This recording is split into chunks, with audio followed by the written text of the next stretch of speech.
नमस्कार विद्यार्थी मित्रांनो, इन्फिनिटीच्या या यूट्यूब चॅनलवर मी अक्षय जाधव सर्वांचं विद्यार्थी मित्रांचं सहर्ष स्वागत करतो।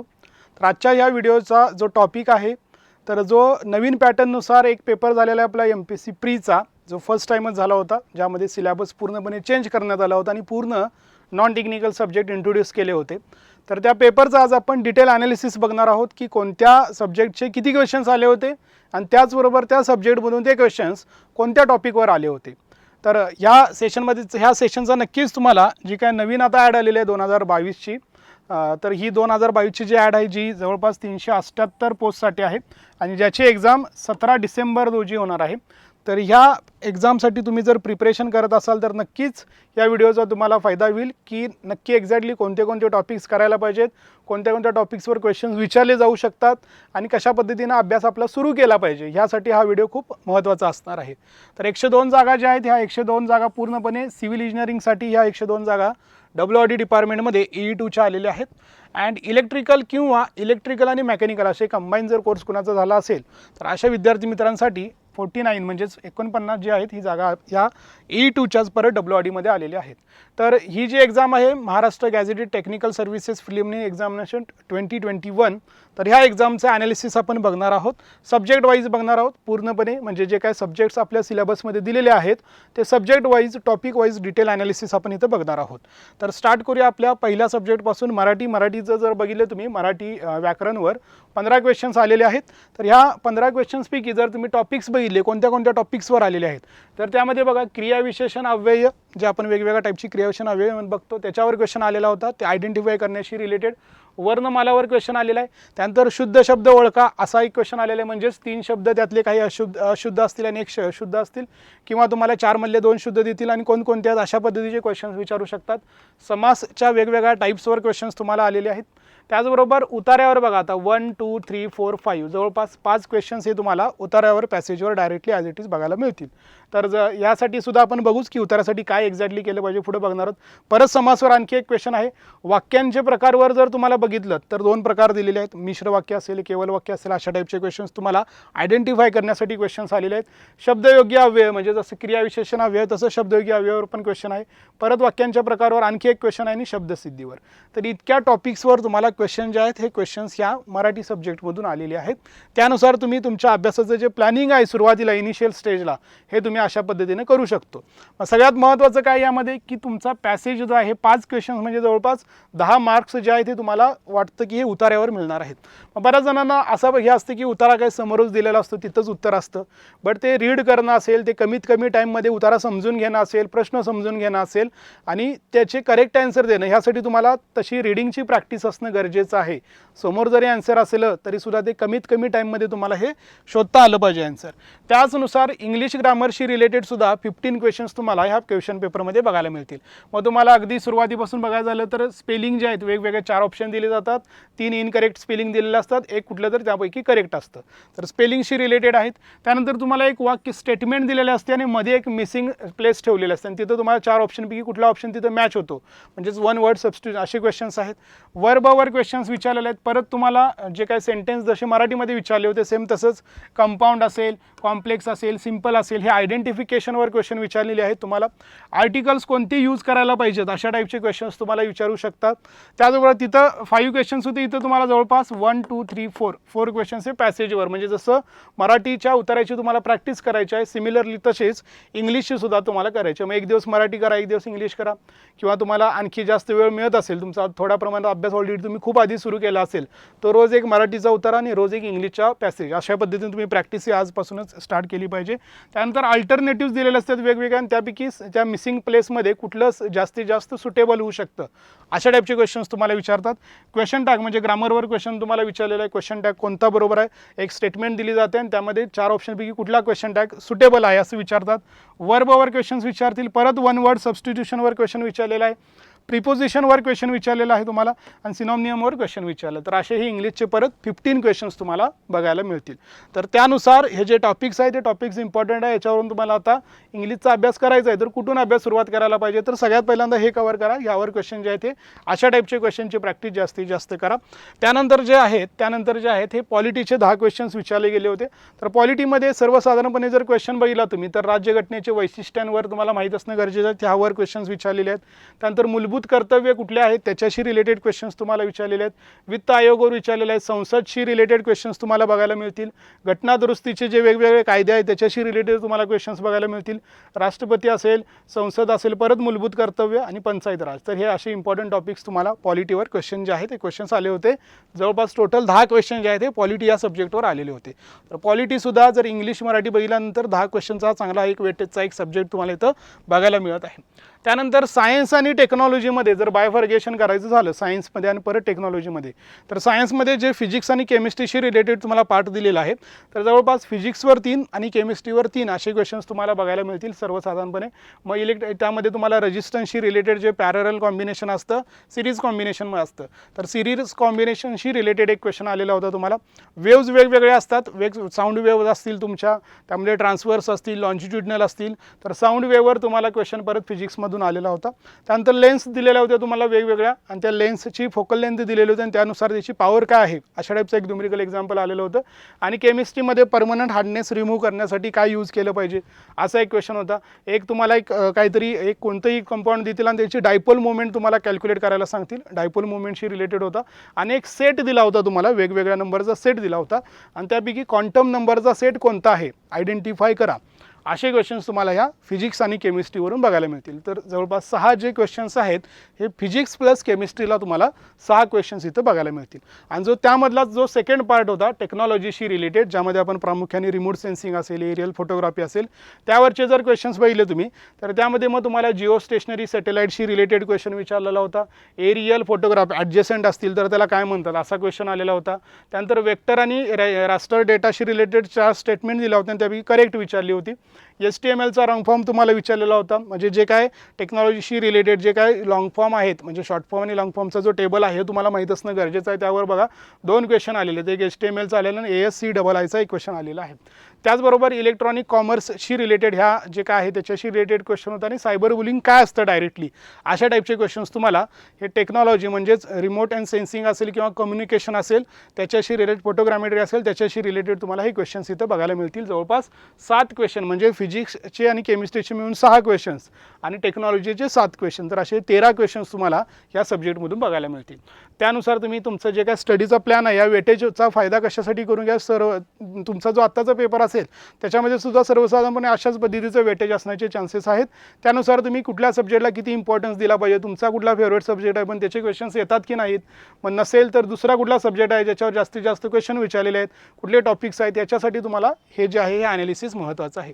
जॉग्राफी बघितलं तर जॉग्राफीमध्ये जवळपास 7 क्वेश्चन आले आहेत. त्यामध्ये मग भारताचा भूगोल आहे आणि महाराष्ट्राचा पण भूगोल आहे. तुम्ही सर्वसाधारण पाहिले तर 4 क्वेश्चन हे भारताच्या भूगोलवर आलेले आहेत. मग ते पर्जन्यमानावर असतील, काही क्वेश्चन्स प्राकृतिक रचनेवर आहेत, राजकीय भूगोलशी रिलेटेड आहेत. महाराष्ट्रामध्ये टाईप्स ऑफ फॉरेस्टवर एक क्वेश्चन आला होता तुम्हाला. त्याचबरोबर जलसिंचनशी रिलेटेड आलेला होता. आणि स्थलांतर जे आहे, स्थलांतर म्हणजे तुम्हाला डायरेक्टली स्ट्रेट फॉरवर्ड असा क्वेश्चन विचारला होता की रत्नागिरी आणि सिंधुदुर्गमधलं जो सेक्स रेशो असतो तर ते सेक्स रेशो कमी किंवा जास्त असण्यामागचं जे कारणं आहेत त्याच्याशी रिलेटेड तुम्हाला विचारलं होतं. त्याचबरोबर तुम्हाला असंही विचारलं होतं की लॉंगेस्ट डे एक आहे आणि शॉर्टेस्ट डे एक आहे. तर त्या केसमध्ये इंडियामधला जो लॉंगेस्ट डे एका ठिकाणी आहे आणि शॉर्टेस्ट डे एका ठिकाणी आहे, तर हे असण्यामागचं कारण काय आहे अशा टाईपचा क्वेश्चन तुम्हाला विचारलेला होता. त्याचबरोबर तुम्हाला साऊथ टू नॉर्थ ज्या काही माउंटेन्स आहेत त्याची एक रेंज तुम्हाला सांगितली होती की त्याचं रेंज जी आहे ही कशा पद्धतीने आहे, साऊथपासून नॉर्थपासून, साऊथ टू नॉर्थ. तर असे क्वेश्चन्स हे तुम्हाला जिओग्राफीवर क्वेश्चन जे आहे ते अशा पद्धतीचे विचारले गेलेले होते. तर हे असं जिओग्राफीचे 7 क्वेश्चन्स तुम्हाला बघायला मिळतील. त्यानंतर सगळ्यात हाय वेटेज असलेला सब्जेक्ट तो म्हणजे तुमचा आणि सगळ्यात इम्पॉर्टंट सब्जेक्ट तो म्हणजे आहे तुमचा मेंटल ॲबिलिटी, जो आपण त्याला ॲप्टिट्यूड आणि रिझनिंग असंही म्हणतो. तर जवळपास 25 क्वेश्चन्स म्हणजे 50 मार्क, म्हणजे जे आपलं कट ऑफ लागलेलं आहे 81, तर ज्याचा ॲप्टी स्ट्रॉंग आहे, पूर्णपणे स्ट्रॉंग आहे, ज्याचा स्पीड खूप चांगला आहे, तर 25 क्वेश्चन म्हणजे 50 मार्क तो इथूनच घेऊ शकतो. म्हणजे जो कट ऑफ लागला होता 80चा मागच्या 81चा, तर त्यामधले 50 मार्क तुम्हाला इथून मिळण्याची सुवर्ण संधी आहे. पण त्यासाठी तुमचं स्पीड चांगलं असलं पाहिजे, कारण इंजिनिअरिंगच्या मुलांना मुलांना ॲप्टिट्यूड तसं बऱ्यापैकी जमतं, पण त्या केसमध्ये ते फास्टली जमलं पाहिजे, काही ट्रिक्स यूज करून ते तुम्हाला जमलं, आणि त्यासाठी तुमची डेली ॲप्टिट्यूडची प्रॅक्टिस असणं गरजेचं आहे. तरच हे स्पीड तुम्ही अचीव करू शकता. कारण तुम्हाला एका तासामध्ये 100 क्वेश्चन म्हणजे 60 मिनिटामध्ये 100 क्वेश्चन, आणि त्यामधले 25 क्वेश्चन ॲप्टिट्यूडचे आहेत. तर डिसायडिंग फॅक्टर हा सब्जेक्ट आहे. तुमच्या क्वालिफिकेशनसाठी सगळ्यात इम्पॉर्टंट जो सब्जेक्ट आहे, ज्या सब्जेक्टचा सिंहाचा वाटा असणार आहे तुमच्या कट ऑफ पार करण्यामागं, तर तो असणार आहे तुमचा हा ॲप्टिट्यूड. तर त्यामध्ये बघा, ज्या आपण 2 विभाग करतो, ॲप्टिट्यूड आणि रिझनिंग असं म्हणतो, म्हणजे जनरल मॅथ्स एक, बेसिक मॅथ्स एक बघतो आपण, आणि रिझनिंगचा पार्ट एक बघतो. तर दोन्हीवर सुद्धा तुम्हाला यावर क्वेश्चन जे आहे ते बघायला मिळतील, थोडं कमी प्रमाणात, थोडं जास्त प्रमाणात. पहिलं जे आहे वय वारीवर दिलं होतं. ह्यामध्ये काय केलं होतं की वय तर दिलंच होतं, पण त्यामधल्या अंकांची जी अदलाबदल केली, मग ह्या झाल्यानंतर वय असं झालं, मग ते झाल्यानंतर इतकं पट झालं, तितकं पट झालं. तर अशा टाईपचे एजशी रिलेटेड क्वेश्चन्स तुम्हाला इथं बघायला मिळतील. त्यानंतर कॉम्बिनेशनशी रिलेटेड, म्हणजे 25 जणांचा एक ग्रुप आहे, तर 25 जणांचा ग्रुप आहे, समूह एक आहे, तर त्यांनी एकमेकाला म्हणजे हस्तनंदन द्यायचं ठरवलं, तर ते किती पद्धतीनं देऊ शकतात. तर कॉम्बिनेशनशी रिलेटेड हा क्वेश्चन असा ॲक्च्युली असे दोन क्वेश्चन्स ह्यामध्ये बघायला देतील. तर ह्यामध्ये असाच एक क्वेश्चन क्रिकेटमधल्या मॅचेसशी पण रिलेटेड आहे, म्हणजे इतक्या टीम्स आहेत, तर इतक्या टीम्समध्ये जर आपल्याला मॅचेस घ्यायचे असतील, प्रत्येक टीम दुसऱ्या एका टीमसोबत ही खेळणार असेल, तर किती पद्धतीने किंवा किती मॅचेस टोटल होतील, अशा टाईपचा पण क्वेश्चन यामध्ये विचारला गेलेला आहे. त्यानंतर कुठ प्रश्न विचारलेला आहे, म्हणजे काहीतरी तुम्हाला डेटा दिलेला आहे, त्याच्याबद्दल इंटरप्रिटेशन करून काही क्वेश्चन्स तुम्हाला विचारलेले, असे बरेचसे क्वेश्चन्स यामध्ये सुद्धा बघायला मिळतील. घड्याळशी रिलेटेड क्वेश्चन विचारलेले आहेत. मग आरशामधील प्रतिमा अशी ही घड्याळची इतकी वाजले आहेत, पण आरशामध्ये ती किती दिसेल, अशा टाईपचे क्वेश्चन्स तुम्हाला विचारलेले आहेत. काही आकृत्या दिलेल्या आहेत, आकृत्यांमध्ये तुम्हाला नंबर सिस्टीम दिलेली आहे आणि प्रश्नचिन्हाच्या जागी काय येईल, अशा टाईपचे क्वेश्चन्स तुम्हाला बघायला मिळतील. त्यानंतर सिटिंग अरेंजमेंट जे म्हणतो आपण, बैठक व्यवस्था, मग ती तुमची सर्क्युलर टेबल आहे, त्याच्याभोवती इथं हा बसलेला आहे, तिथं हा बसला, मग याच्यासमोर कोण आहे, याच्या बाजूला कोण आहे, अशा टाईपचे क्वेश्चन्स तुम्हाला इथं बघायला मिळतील.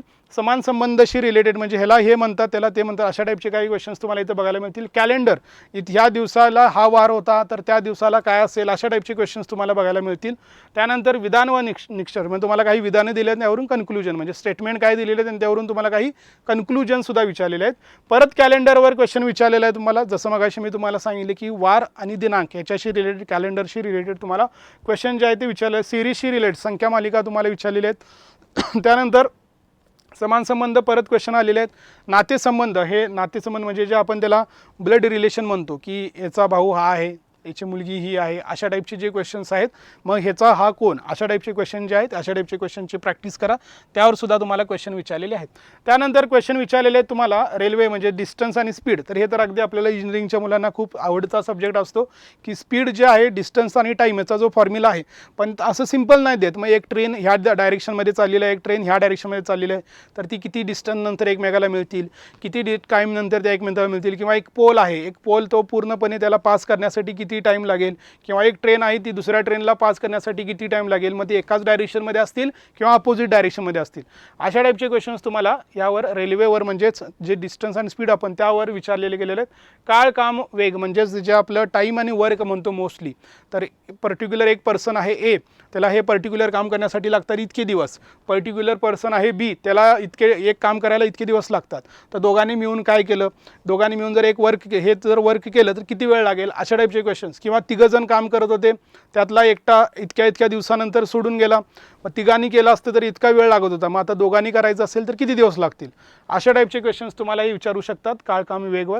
परत अक्षर मालिका जे आहे त्याच्यावर तुम्हाला क्वेश्चन विचारलेले आहेत. समान संबंधावर बरेचसे क्वेश्चन्स तुम्हाला बघायला मिळतील. एजवर सुद्धा बरेचसे क्वेश्चन्स. एजमध्ये काय केलं जातं, काय वेळेला एजमध्येच काही म्हणजे ॲव्हरेज, म्हणजे जी सरासरी आहे ती मिक्स करून तुम्हाला क्वेश्चन जे आहे ते विचारू शकतात. त्यानंतर परत सिटिंग अरेंजमेंटवर क्वेश्चन तुम्हाला 2 आलेत बघा, मगाशी एक होता, आता एक होता. कोडिंग, तुमची सांकेतिक भाषेवर सुद्धा क्वेश्चन विचारलेले आहेत, म्हणजे ह्याला जे आहे त्याला हे म्हणतात, त्याला ते म्हणतात, किंवा तुम्हाला सिम्बॉलिक फॉर्मॅटमध्ये देतील. मग ह्याच्यासाठी हे असा सिम्बॉल दिला असेल तर ह्या वर्डसाठी काय सिम्बॉल, अशा टाईपचे क्वेश्चन्स तुम्हाला विचारले गेलेले आहेत. त्यानंतर विधाने व अनुमान, म्हणजे स्टेटमेंट काही दिलेले आहेत, त्यावरून तुम्हाला कन्क्लुजन जे आहे, कन्क्लुजन फाइंड करायचं आहेत, असे सुद्धा क्वेश्चन आहेत. परत मगासारखंच जे आहे कॉम्बिनेशनशी रिलेटेड क्वेश्चन तुम्हाला विचारला गेलेला आहे. परत अक्षर मालिका आहे, संख्या मालिका, म्हणजे काय दिलं होतं तुम्हाला, एक अशी पूर्ण एक सिरीज दिली होती, त्यामधला मिसिंग नंबर काय आहे, त्यानंतर मिसिंग जे काय कॅरेक्टर आहे ते काय असलं पाहिजे आणि मिसिंग ग्रुप, अशा टाईपचे क्वेश्चन्स तुम्हाला यावर बरेचसे, म्हणजे जर तुम्ही एकंदरीत बघितलं तर यामध्ये तुम्हाला जास्तीत जास्त जे क्वेश्चन्स आहेत ते सिरीजवर बघायला मिळालेत. मग त्यामध्ये सिरीज न्यूमरिकल असेल किंवा तुमच्या मग लेटरचे असेल, असे क्वेश्चन जे आहेत ते या पूर्ण एकंदरीत 25मध्ये जास्तीत जास्त बघायला मिळालेत. आणि त्यासोबतच कमी जास्त प्रमाणात बाकीचे पण मग वयवारीवर तुम्हाला बघायला मिळाले जास्त क्वेश्चन्स. त्यानंतर सिटिंग अरेंजमेंटवर 1-2-3 क्वेश्चन्स आले, ब्लड रिलेशनवर एक आले, कॉम्बिनेशनवर एक आले. तर हा सगळ्यात खूप डिसाइडिंग करणारा सब्जेक्ट आहे. हिची तुमची डेली प्रॅक्टिस असली पाहिजे आणि टाईम लावून प्रॅक्टिस असली पाहिजे. असं नाही की फक्त क्वेश्चन सॉल्व करायचे आहेत आपल्याला. तर हे क्वेश्चन सॉल्व करत असताना टाईम खूप इम्पॉर्टंट आहे ॲप्टिट्यूड आणि रिझनिंगसाठी, कारण हे क्वेश्चन जास्त आहेत. त्यानंतर पर्यावरणमध्ये 5 क्वेश्चन आले होते. 5 क्वेश्चन जे आहेत येत असताना बघा, पर्यावरण विषयक संस्था व कायदे याच्यावर आला होता. डायरेक्टली काही ॲक्ट दिले होते आणि त्या ॲक्टची करस्पॉन्डिंग इयर दिले होते.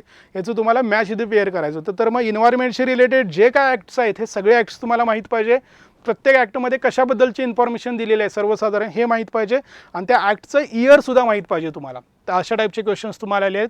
मग जागतिक तापमान वाढसाठी काय आणि हवामान बदलसाठी रिझन काय काय आहेत, म्हणजे त्याच्यामागची कारणं काय आहेत, त्याच्याशी रिलेटेड क्वेश्चन आहेत. ओके, तर तसे तुम्हाला 2 क्वेश्चन्स बघायला मिळतील. पर्यावरण विषयक संस्था व कायदे, जसं मग सांगितलं, एक तुम्हाला सिक्वेन्स दिला होता, एक इन्सिडेंट दिले होते वेगवेगळे आणि ते इन्सिडेंट पर्यावरणशी रिलेटेड कोणत्या कोणत्या फॅक्टरचे आहेत अशा टाईपचे मॅच द पेअरचा एक क्वेश्चन होता. त्यानंतर तापमानवाढी ओझनशी रिलेटेड एक क्वेश्चन आला होता. ओझनशी रिलेटेड म्हणजे ओझनची जे काय लेअर आहे त्या लेअरशी रिलेटेड एक क्वेश्चन तुम्हाला या पर्यावरणमध्ये बघायला मिळेल. त्यानंतर करंट अफेअर्समधून तुम्हाला 10 क्वेश्चन्स आले होते. याचे पण वेटेज बघा, पॉलिटी असेल करंट अफेअरमध्ये 10 क्वेश्चन आलेले आहेत. तुम्हाला खूप चांगले वेटेज आहे. 10 क्वेश्चन म्हणजे 20 मार्क आहेत. तर 20 मार्कांसाठी बघा तुम्हाला काय करायचं आहे, कुठले चालू घडामोडी कुठल्या करायच्या आहेत. पुरस्कारवर क्वेश्चन्स तुम्हाला बघितले तर एक हा सेकंड आणि थर्ड, तर हे 3 क्वेश्चन्स पुरस्कारवर आहेत विचारले. त्यामुळे जे काही अवॉर्ड्स आहेत, लेटेस्ट अवॉर्ड्स आहेत, हे तुम्हाला माहीत असणं गरजेचं आहे. या वर्षभरातले जे काही पुरस्कार आहेत दिलेले वेगवेगळ्या क्षेत्रामधले, ते तुम्हाला नोबेल असेल किंवा शांतीचा जो पुरस्कार दिला होता तो असेल, तर असे जे आहेत हे तुम्हाला माहीत असणं गरजेचं आहे. त्याचबरोबर सामाजिक घडामोडी असतील. त्यानंतर पुस्तक एक विचारलं होतं तुम्हाला, ते पुस्तकाचं ऑथर विचारले होते कोण आहेत.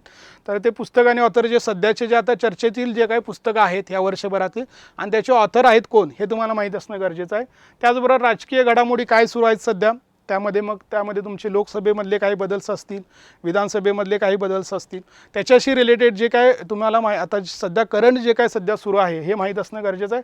त्यासोबतच काही आंतरराष्ट्रीय घडामोडी ज्या आहेत त्यासुद्धा माहीत असणं गरजेचं आहे. यामध्ये क्रीडा व खेळ, आता सध्या क्रिकेटमधला एशिया कप झालेला, तर एशिया कपमधली इन्फॉर्मेशन तुम्हाला माहीत असणं गरजेचं आहे. तसेच आणखी काही स्पोर्ट झालेले असतील तर त्या स्पोर्ट्सची जी काय तुम्हाला आत्ता सध्या जे स्पोर्ट झाले त्या वर्षभरात त्यामधील सगळी इन्फॉर्मेशन तुम्हाला माहीत असणं गरजेचं आहे. शैक्षणिक घडामोडीबद्दल एक क्वेश्चन आला होता, जी काय आपली 2020 साली नवीन जी काय आपली न्यू एज्युकेशन पॉलिसी येत आहे 2020मध्ये, त्याच्याबद्दल जो काय आपलं प्रपोजल आलं तर त्याच्याशी रिलेटेड सुद्धा तुम्हाला क्वेश्चन या 2021मध्ये बघाल. 2020ची रिलेटेड क्वेश्चन्स तुम्हाला 2021च्या एक्झामसाठी विचारले. आता 2022साठी 2021-2022 मधल्या जे काही इव्हेंट्स आहेत, ह्या जे काही पॉईंट्स इथं लिहिलेले आहेत सगळे, ह्या पॉईंटशी रिलेटेड जे काय करंट न्यूज आहेत, करंट ज्या गोष्टी आहेत ह्या तुम्हाला माहीत असणं गरजेचं आहे. तर अशा पद्धतीनं जर तुम्ही एक पूर्णपणे ॲनालिसिस करायचं झालं तर या केसमध्ये बघा, टोटल तुम्हाला मराठीमधून जर बघायचं झालं तर मराठीमधून तुम्हाला इथं 15 क्वेश्चन्स बघायला मिळतील. त्यानंतर इंग्लिश आणि त्यानंतर सगळ्यात महत्त्वाचं पाहिलं तर हे 3 सब्जेक्ट्स आहेत, मराठी असेल, इंग्लिश असेल आणि ॲप्टिट्यूड. इथं बघा हे दोन्ही मिळून तुमचे 30 होतात. या 30मधले सुद्धा जे 4+5 जे क्वेश्चन्स आहेत म्हणजे 9 क्वेश्चन्स आहेत हे उतार्यावर आहेत. हे सर्वसाधारणपणे ऑन एन ॲव्हरेज 10 क्वेश्चन्स पकडू आपण, म्हणजे 20 मार्क जे आहेत ते तुम्हाला पॅसेजवरूनच मिळत आहे.